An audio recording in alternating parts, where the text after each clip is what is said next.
Hey, everybody, this is Mike Belton, and I am joined with Mike Saunders, and this is Morality Matters. Hey, welcome to the show, Mike. Tell us a little bit about yourself. Well, hi everyone. My name is Mike Saunders. I am been married for 23 years, and I got to make sure I get that right. I've got two awesome daughters, one in college, one still living at home, and I am a human performance specialist for special operations in the military, and also own, or I guess I shouldn't say own. I'm a president and founder of a ministry called Junto Tribe Ministries. All right, outstanding. Well, one of the things that we're going to talk about tonight, Mike, and I'm very interested in getting your comments, is we're going to talk about it's been about a little over a month since the assassination of Charlie Kirk, and a lot's happened since then. There's been this huge movement in response to that assassination attempt, and we're not going to spend time today, dwelling on the assassination part of it. I want to really focus on a really good message that he had on morality. As most people know, he toured college campuses nationwide trying to talk to our nation's youth. And he responded to a lot of hate and division in our country by opening up a microphone and getting dialogue going in a positive way, which I think which is incredible. And so with that being said, I want to start off by showing this video. So take a watch, guys. My name is Ranger. It's nice to meet you. All right, hello, my name is Ranger. It's nice to meet you both.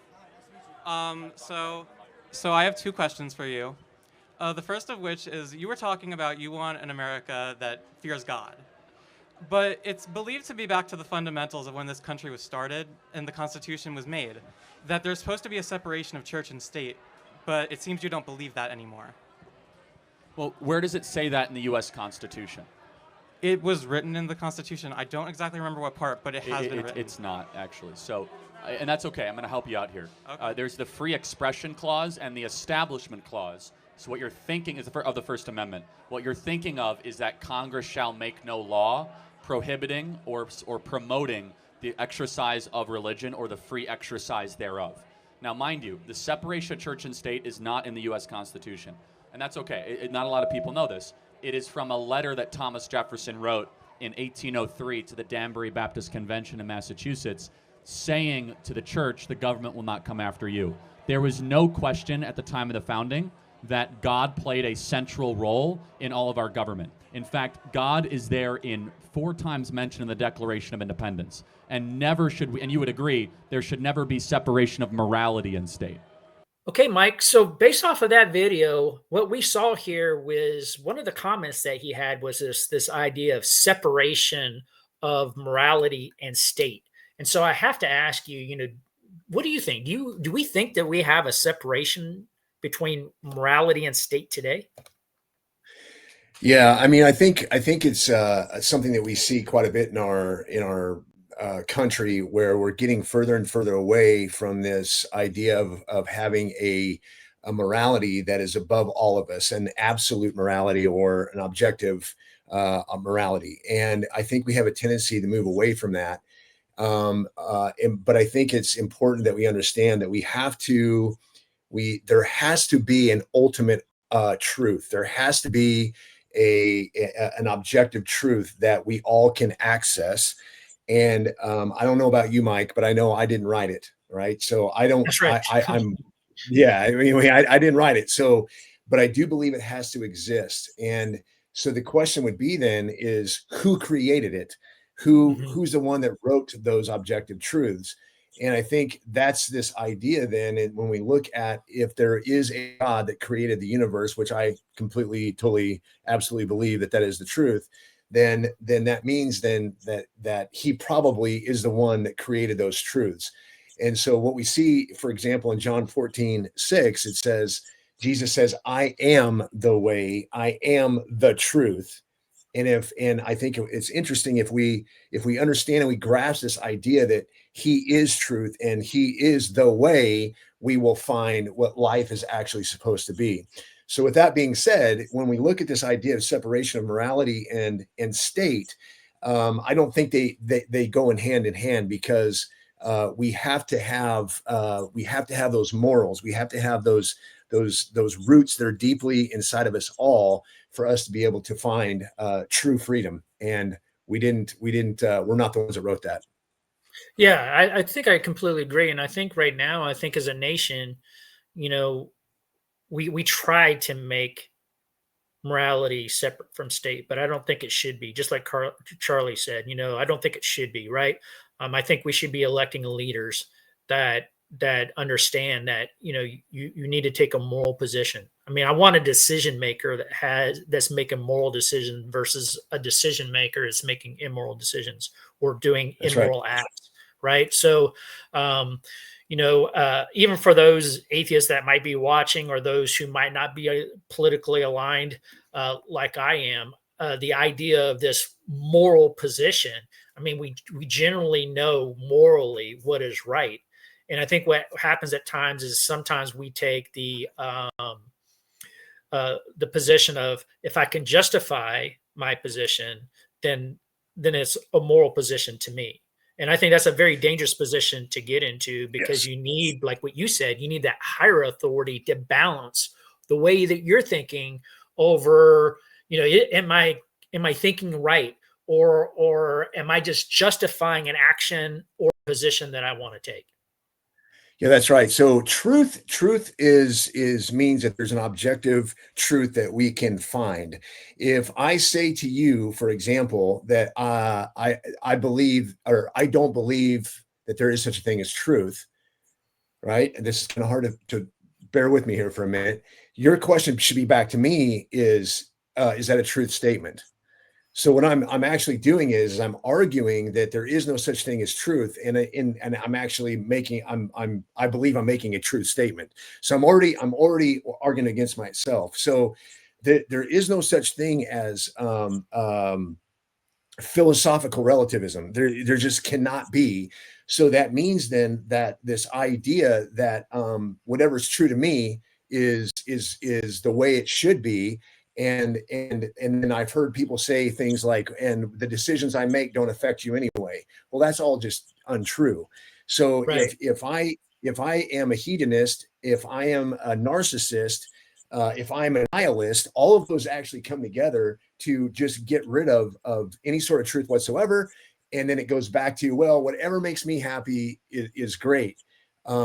But when I think that way, what I'm actually doing is I'm putting me on a pedestal and thinking that what I believe doesn't affect you, and that's incorrect. When I make decisions based off of this narcissistic, hedonistic, nihilistic nature, it will affect you. Period. Yeah, I think you have a very valid point. I mean, I think one of the worst things that I don't like people saying, or I don't like hearing, is when people say, "Well, this is my reality," or "This is my truth."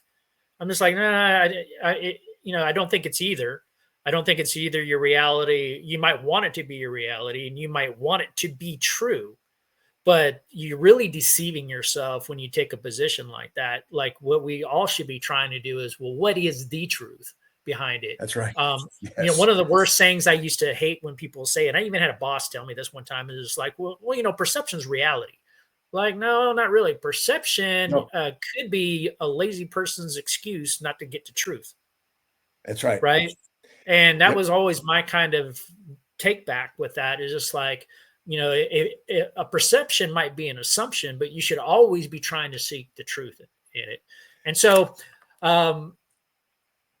we're going to segue now to another part of his video where he started talking about the basis of our laws were based off of the 10 Commandments. But do you believe there should be a separation between those two things, church and state? Well, it depends on, let's play it out. Do we currently have that? During COVID, the government was able to shut down the church. Should that be allowed? I mean, I don't believe so, no. Okay, so the point is that we don't even have separation of church and state because the state was able to tell the church whether or not that you could practice on Easter. Now, that's the standard that they currently have. Do I believe in a separation of morality and state? Of course not. Now, the morality that built the West is the 10 Commandments. The 10 Commandments is the best rules of life for any society to flourish and to be able to succeed. You shall have no other gods before me. You shall have no other idols. You shall not take the Lord's name in vain. Honor your mother and fathers. May live long in the land of which you are in. Honor the Sabbath day and keep it holy. Do not murder. Do not steal. Do not bear false witness. Do not covet. Do not commit adultery. It's out of order, but that's still the 10 Commandments. that those rules for life is what the founders believed, so much so that they're in the halls of Congress and the Supreme Court. That we believe is transcendently transmitted to us, and that when we do not submit to those 10 commandments, our country starts to fall apart. Have we gotten away from that as a nation? Yes, we have. I mean, the 10 Commandments used to be in all of our government buildings. You used to be able to see that. And there was a process of taking that stuff down. And again, those were the basic rules, the basic objective truths that our God wrote to keep us towards living a life that is worth something and is good for the betterment of everyone, not just for me. And so when we started taking down those 10 commandments and we don't follow them as well, we're losing our way. And again, we're turning it back on what makes me happy and those kinds of things. And it's just not the way it should be. But if you think about it, most wars when religion gets entangled into a culture and even government, most wars have started because of that. So that's a talking point that has no basis, and that's okay because a professor told you that. So let's go to the truth. And I'm going to ask you a couple of questions. What religion did Mao Zedong believe in, the great murderer of China who killed 50 million people? I don't know. Yeah. He was an atheist. What religion did Joseph Stalin believe in, who killed over 30 million people of the Soviet Union? An atheist. He was an atheist. So that's 80 million people murdered in 2 countries in just the 20th century that did not believe in any religion. So it's an easy talking point to say that religion causes war, but in reality, it seems as if actually totalitarian dictatorships rooted in atheism and a lack of the divine is what caused more human suffering in the 20th century than not. Adolf Hitler was not a Christian. Adolf Hitler was at war with God and thought he was God and a total maniac. So there is no basis for what you're saying. You might be thinking about like the Crusades or something like 600 or 700 years ago, or the Inquisition. If that's the case, I think you need a better argument because religion actually keeps people sane, free, and moral, not towards war and conflict. But isn't the war that's currently occurring in Israel and Palestine over religion and their land? Yes and no. It's more over territories and boundaries. Of course, they're religious wars, but if you look at the major wars over the last 30 or 40 years even, some are religious, some are not. But Russia and Ukraine, are they fighting over religion? No.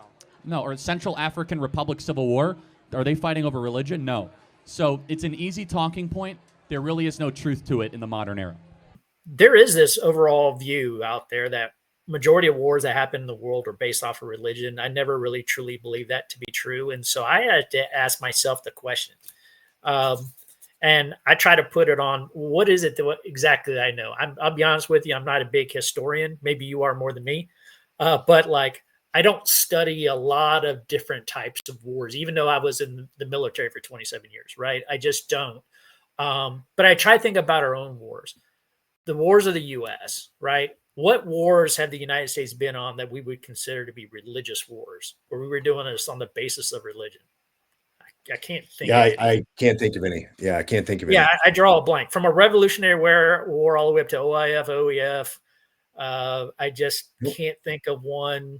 Vietnam, World War I, World War II. Like, we didn't go into these wars based off of religion. Now our enemy might have took a religious position, but like, I don't think we did. Correct. Agreed.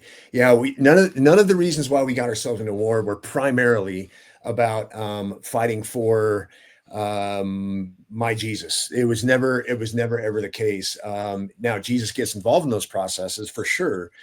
And the other thing I just want to point out is, and this may make some people mad, I'm sorry, is that, in John 14:6, when Jesus says, I am the truth, the way, and the life, he doesn't say, I am the truth, the way, and the religion.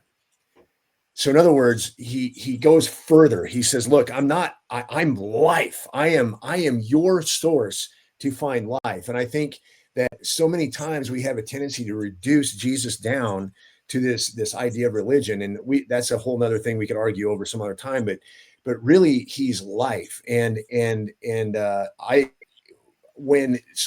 point is that when we do get into these wars, yes, people bring their Jesus with them because they're looking for peace and power, the ability to survive and fight well and do the things that we're supposed to do. no, the fights aren't started because of a religion. Yeah.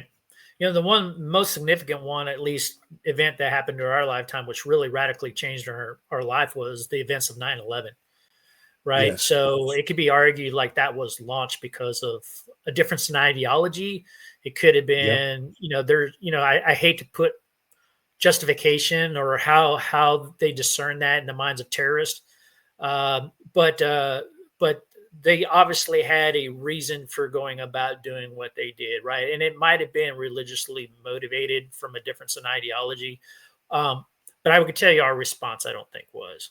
Um, and No. um, Agreed. and then I always think from a moral standpoint that even when we see the events that happen between Israel and Hamas, um, they could it could be argued that there are religious undertones or overtones or whatever that are involved in that, but it's usually something else going on there, right? Whereas in that Yes. particular situation, I think it had to deal with, unprovoked attack. October 6th of 2023 was a peaceful day between the two. The Yep. next day was an attack on a sovereign state, right? So, Yes. and then a military response. I don't think it had to deal with, hey, I'm going to go after Arabs today, or I'm going to, where even if the enemy was going after Jews, right? Correct. So, Correct. Totally agree with you. But there's been plenty of people that look for, as the old saying goes, there's no atheist in a foxhole. There's plenty of people that in that those awful situations that will go to their God to find strength and endurance to be able to handle what it is they're facing. But that's different, right? That's not a reason for that's bringing your God into your situation, which is what we're asked to do in Scripture all the time. right. So another part over this is I want to talk about the moral versus the immoral part of just our reaction to things that we see in the media. We are bombarded more now than any time in world history with information, right? Yeah. And we're getting everybody's opinions and everybody's viewpoints. Even people watching this video, right? They're hearing our viewpoint and our Yep. angle on it, right? So, Yep. but I think the important part again is about how we react to information. And what I always promote is, the moral ground. Like, and if your initial thought is that I want to pull out a gun and kill somebody because somebody has a difference of opinion, you're not in the moral right.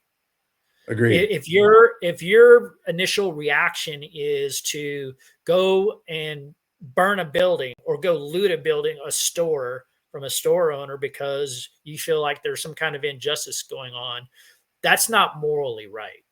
No matter how you try to justify it in your own right, like you deep down, I think people know. I mean, what do you think? Yeah, no. I think, and there's some theories on this too, and some arguments that we've had these moral truths written on our hearts. It's the issue of us becoming selfish in some way, or looking at myself and thinking that I don't care about the rest of the world. I just want what I get and what I need. And but the reality is that's not the way it's supposed to be. And Jesus taught us what being a servant really was, and Right. one of the most important things he ever taught us in the Bible is when he washed his disciples' feet. He's getting ready to go to the cross, and he brings his disciples forward and he washes their feet. Now, if I'm getting ready to go to the cross, and I know I'm getting ready to go into that sort of environment, and I got some guys that are following me, the first thing I'm going to do is ask for a steak, and I want them to take care of me. But Jesus doesn't do this. He comes and says, I'm going to show you what life is all about. And what life is all about is doing what's right for your brothers, for the people around you. And that means then that then I'm going to have to understand how do I know what is morally correct? And again, we have to go back to the author of what's correct. And so one of the things I think is very interesting is we see people like Charlie Kirk who are fighting for truths, and he's doing this in a way in which he is peacefully having conversation. Right. And then what ends And up it's an important happening note. is, yeah, and he's so intelligent, and it's hard if you really understand. He's so tied into intelligence, and I think he would even say, "I'm not always right," but he's trying to open up conversation. And then when people took his life, they were doing it in a way. Honestly, I believe it got to the point where they realized, I can't have these conversations anymore. I can't have a decent conversation with this guy because I can't. There's no way for me to be able to explain my point. So what I'm going to do is I'm just going to violently take his life and just do this. And so that's a normal thing. So what ends up happening is when people think that somehow there's been injustice, and then your way of fighting that injustice is taking away from other people, you're being immoral. You're doing the wrong thing. What you're doing is you're going after things that other people cherish and want to hold safe, and you're going after that, which means that you're being sucked in this immoral way just as much as the thing you think you're fighting against, and you may not even completely understand what you're fighting against. Does that make Right. sense? Yeah, it certainly does. And one of the things I think also is um, when I think this was a difficult time, the assassination part, right? And I think it's one of those things that we're going to remember the rest of our lives, kind of like a 9/11 Yes. situation, right? It's just one of those prominent moments in history that happened during your lifetime that you don't forget, right? I remember my father talking about like the Kennedy assassination, right? So Mhm. like there's certain things that happen, these pivotal moments that just change the course of history. And although you have a very disgruntled young man who couldn't debate it, couldn't get his point across or whatever, and chose violence, right? Sure, it was the immoral act to Mhm. do that, or to, I'm just going to silence him, right? I'm just going Mhm. to silence him. What you don't see is the aftermath until you actually go through it. He's a modern day martyr for Yeah. the faith. Yes. Everybody knows that Charlie Kirk was very devout in his faith, and he was doing this, and he was trying to do it in his peaceful way of trying to reach to the other side and to have a heart for them, to love thy enemy, and to go out there was using a microphone, Yes. and to go out there and do that. And since then, I think martyrs usually, when it comes to the faith, have a global impact that's that ripples through time. And I Yeah. think Charlie Kirk's going to be one of those people. What we see right now is even his wife, um, Erika Kirk, just her power as a Christian woman to be able to forgive uh, her husband's assassin shows the greatest modern day example of true just faith in God. Yeah. So everybody, let's take a look. On the cross, our Savior said,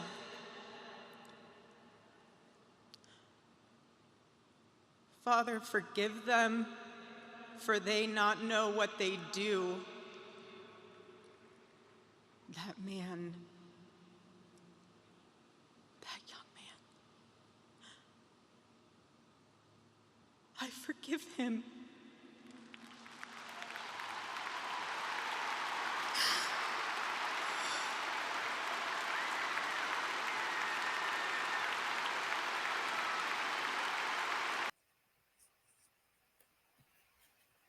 Okay, Mike, how powerful is that for that message to go out into the world like what Erica did? So we've been talking about morality versus immorality.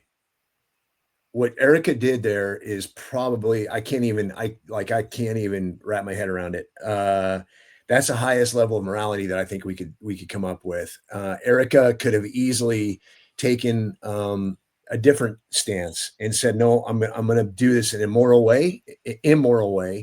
There's people that are celebrating my husband's death. There are people that have been involved in this process, and she could have easily done this in an immoral way and gotten violent in her own way, or had somebody else getting violent in her own way, and so forth, in order to make, in her mind, make it right.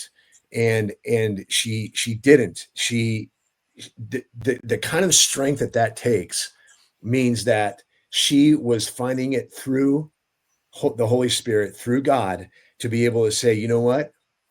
And watching her face, by the way, like, it wasn't easy for her to do. And she said, "You're forgiven."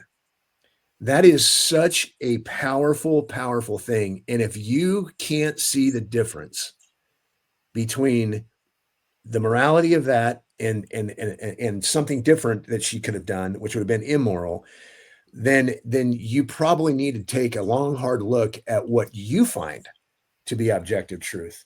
What do you see as the ultimate truth? And then you need to ask yourself, am I seeing objective truth, or am I thinking, or am I reducing truth down to my opinion?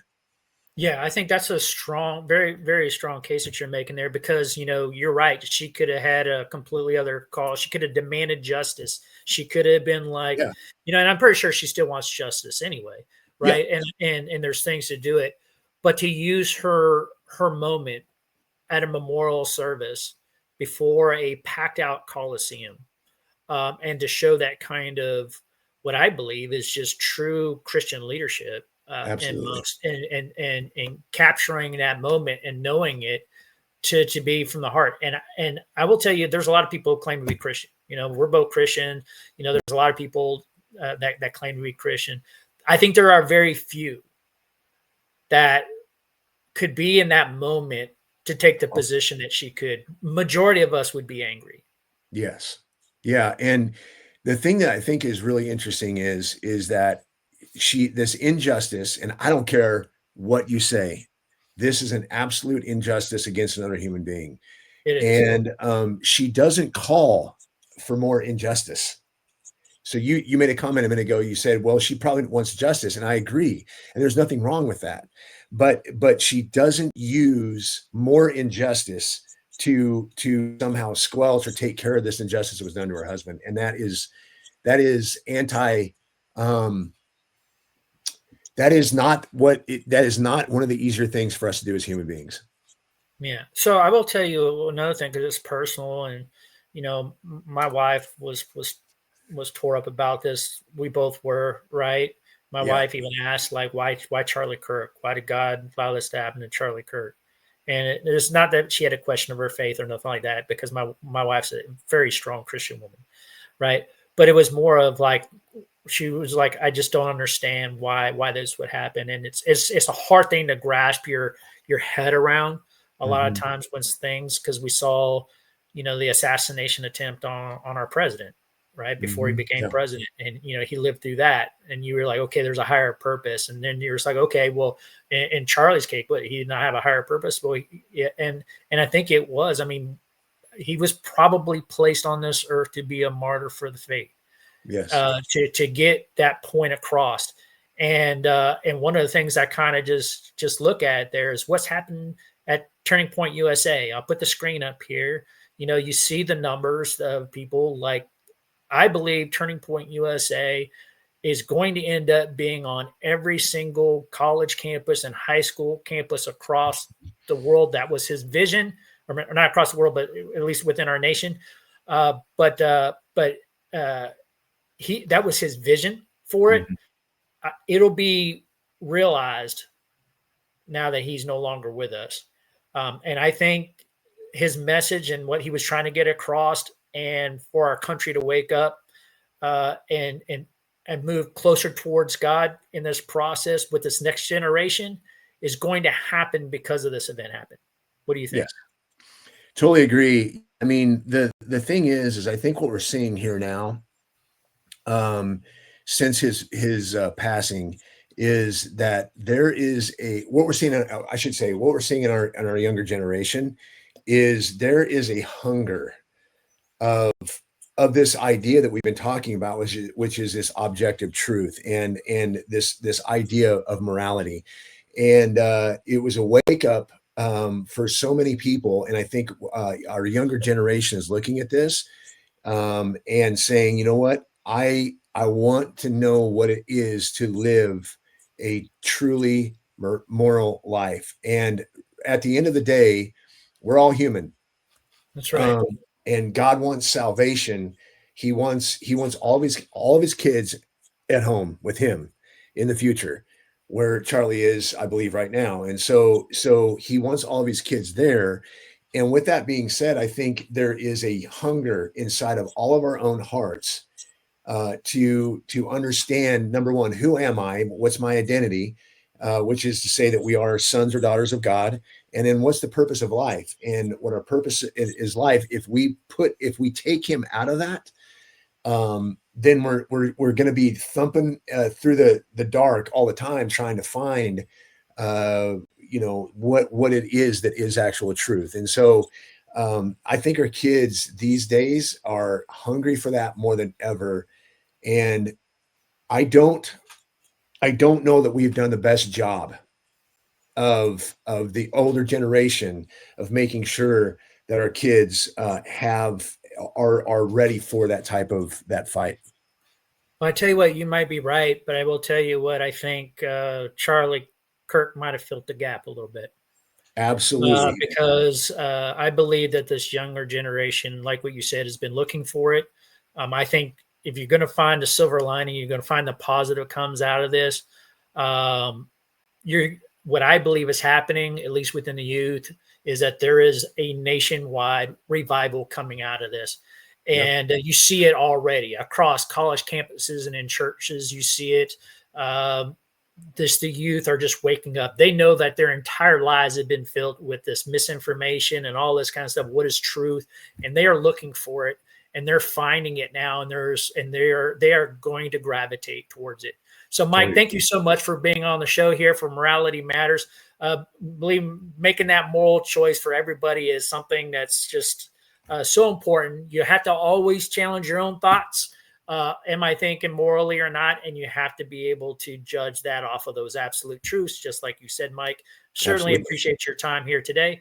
For those of you who are on this, please share this episode with everybody that you know. Get it on out there. And until the next show, remember, morality always matters.